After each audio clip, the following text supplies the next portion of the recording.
Nagbabalik ang tabang, ora mismo. Balikan muli natin si Nomer Corporal live sa Masbate. Nomer, magandang hapon sa muli.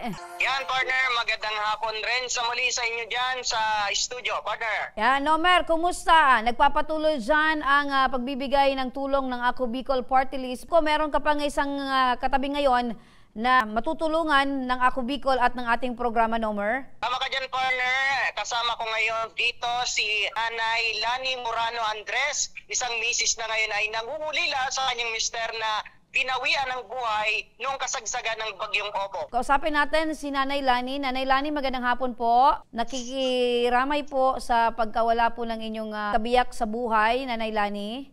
Opo. Apo. Kumusta po kayo ngayon, Nanay? Mabigat talaga po, ma'am. Nanay, pwede po bang makikwento nyo po sa amin paano po nangyari itong pagkamatay po ni Mister? Ngayon ko lang po, manawagan po ako sa mga kapatid niya po. Opo, so nananawagan po kayo sa mga kapatid niya. Bakit, Nay? Nasaan po yung mga kapatid ni Mister? Nandiyan po sa Maynila, at saka Ruas, at saka Iloilo. Si Mister po ba, Nanay, hanggang ngayon po ay nakaburol pa? Nakaburol na po. Opo. Saan po siya ngayon, Nay, nakaburol? Sa bahay po namin. Sa bahay po ninyo. Kumusta naman po yung bahay po ninyo, Nay, pagkatapos po nitong si Bagyong Opong? Nabagsakan lang po ng puno ng kahoy. Opo. Nay, ilan po yung anak po ninyo? Wala po. Wala po kayong mga anak. Mag-isa na lang po kayo ngayon, Nay? Opo. Ay, opo. So, ngayon po, Nay, ano po yung plano po ninyo? Ngayon, solo na po kayo sa buhay, Nay. Wala di pala kayong mga anak. So, paano na po kayo niyan ngayon, Nay? Hindi ko pa po alam. Ilang taon na po kayong mag-asawa po nitong si Tatay, Nay? Mga 26 na po. 26 years. Sa loob po ng 26 years, Nay, na kayo po ay magkasama, mag-asawa ni Mister, kayo po talaga Opo. yung kasama po sa hirap at ginhawa. Opo.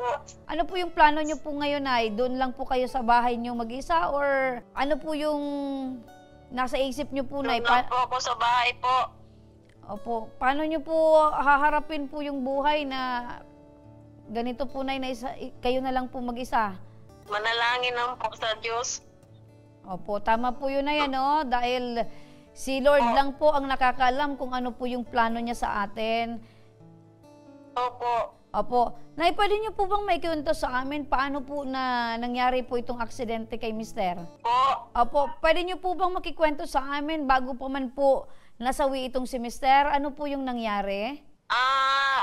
Ano siya po ng naghakbang na po, hakbang ko siya ng 3 hakbang.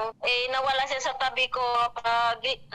Ko sa kabila, wala na po siya. Hindi ko na siya po nakita. Hinampak na pala ng kahoy. Hindi ko na siya nakita. Kumusta naman Wala po? akong katulong. Ang ginawa ko, giguyod ko siya na makahiga sa may kahoy na hindi siya makahapa. At saka nagtakbo ako kabilang bahay, nanghingi ng tulong. Nung kasagsagan ng bagyo po, Nay, malakas po ba yung hangin sa inyong lugar? Malakas po, talagang malakas. Opo, binabaha na din po kayo ng mga oras na yon. Ay, hindi naman po baha ko. Ano lang yung pong mga puno lang po talaga. Opo, sobrang lakas lang po ng Lumilipad yung hangin. puno at kahoy at saka mga sim. Nay, kumusta po yung kalabaw na sinalba po ni Tatay? Okay naman po, ma'am. Opo, sa inyo po ba yung kalabaw na yun, Nay? Hindi po, inanataman lang po. Oh, so kayo pong mag-asawa yung nag-aalaga? Opo. Gaano katagal na po ba yung kalabaw na yun sa inyo, Nay? Opo, gaano katagal? Yung tinda niya, mga 3 years po. Mga 3 years. So, sa 3 taon Opo. pong inaalagaan nyo yung kalabaw na yon, napamahal na din po yun sa inyo. Opo. Si Mister po ba ay magsasaka, Nay? Opo. So ito po yung kasama ni Mister sa pagsasaka itong kalabaw. Opo. Si Mister po, Nay, ilang taon? Masipag talaga po yung asawa ko po. Ano po? Masipag talaga yun. Opo. Hindi ko nga matanggap na mawala na siya eh. Opo. Ilang taon na po si Tatay na nagsasaka, Nay? 60 po. 60 years old na po siya. 60 years old na po si Tatay. Tapos, ilang taon na po siyang nagsasaka? Hello, Nay? Po. So, ilang taon na din pong nagsasaka si Tatay? Hindi ko po marinig. Opo. So, nababanggit nyo na 60 years old na po si tatay. So, sa loob po ng Opo. 60 years, kailan po siya nagsimulang maging isang magsasaka po? Hindi ko po marinig. Opo. Sige po, Nay. Ibig sabihin po nito, Nanay, buong buhay nyo po, dyan na po ba kayo talaga naglaki sa Maynila, sa Masbate? Sa mga kapatid lang yan po, ma'am. Opo. Lahat po ng kapatid niya po. Ano yung plano nyo po ngayon? Dahil sabi nyo po, mag-isa na lang po kayo at kumakapit na lang po kayo sa Puong May Kapal para makasurvive. So, paano nyo po sisimulan na yung, ganito po, nakaburol po si tatay. Siyempre, after few days po, ililibing na po si tatay. Paano nyo po sisimulan yung bago nyo pong umaga na wala na po si mister? Sige po, Nay, alam ko po na medyo maingay po dyan sa lugar. Dahil dyan, Nay, mula po sa aming programa, mayroon po kaming ibibigay po sa inyo para naman po ay makatulong po sa inyong panimula. Balikan ko si partner Nomer muna, partner. Yes, partner. Pasensyahan mo na si Nanay Lani kasi hindi siya masyado nakakaintindi ng Tagalog, partner. At ang kanyang hinihiling ay maipaalam sa kapatid ng kanyang mister ang nangyari sa kanilang kapatid.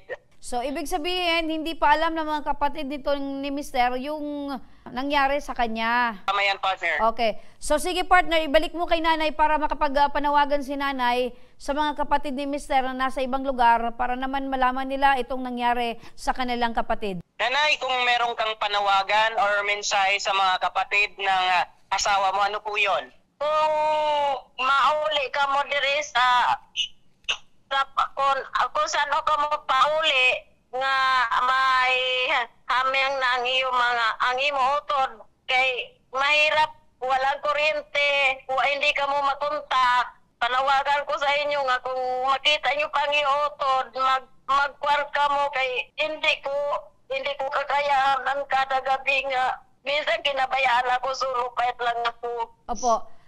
Danay, ano po nanay yung pangalan po ni tatay? Yung buong pangalan po ni mister? Antonio Galganera Andres po. Antonio Andres. Okay. Yung Antonio Galganera Andres. Garganera Andres. Apo, nanay, yung mga kapatid po, ano yung mga pangalan po ng mga kapatid ni tatay? Ang mga hayo lang po, alam ko po sa pangalan nila po. Sige lang po, nay. Ano po yung mga palayaw po nila? Entong. Okay. Sino pa po? Dolores. Entong, Dolores. Sino pa po? Nonong. Nonong. Meron pa? Kabing. Kabing. Ami. Ami. Bani. Bani.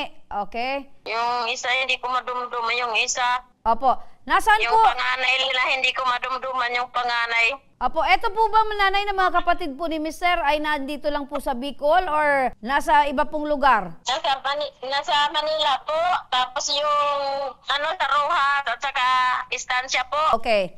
So, sige po nanay, sa mga kapatid po ni Tatay Antonio Garganera Andres, ang inyo pong kapatid ay na maalam na po at ang kanyang asawa ay nananawagan po sa inyo dahil hindi po kayo makontak dahil wala po silang cellphone, wala din po silang kuryente ngayon. Kaya si Mrs. po ay nananawagan po sa inyo kung pwede ay umuwi muna po kayo at para naman po ay madatnan daw po ninyo yung kapatid po ninyo na nakaburol pa. So yun, nananawagan po si nanay sa mga kapatid ni Tatay Antonio Garganera Andres. Partner? Apo, nanay, nanawagan na po tayo at sana po ay makarating po itong inyong panawagan sa mga kapatid po ni Tatay Antonio. Ayan, partner, meron tayong ibibigay kay nanay, itong cash assistance. Nay, tanggapin niyo po ito mula sa aming program Tabang Orabismo at sa Ako Bicol Party List. Nay, ano po yung masasabi po natin? Salamat po na madamo sa cash assistance. Salamat po na madamo. Apo. Salamat. Welcome po nanay at sa muli po kami po ay nakikiramay at wag po kayong mag-alala nanay dahil kung mag-contact po sa amin yung mga kapatid po ni tatay, kami po yung gagawa ng paraan para po makausap po kayo, surumaton baga. Nanay, ano po? Opo.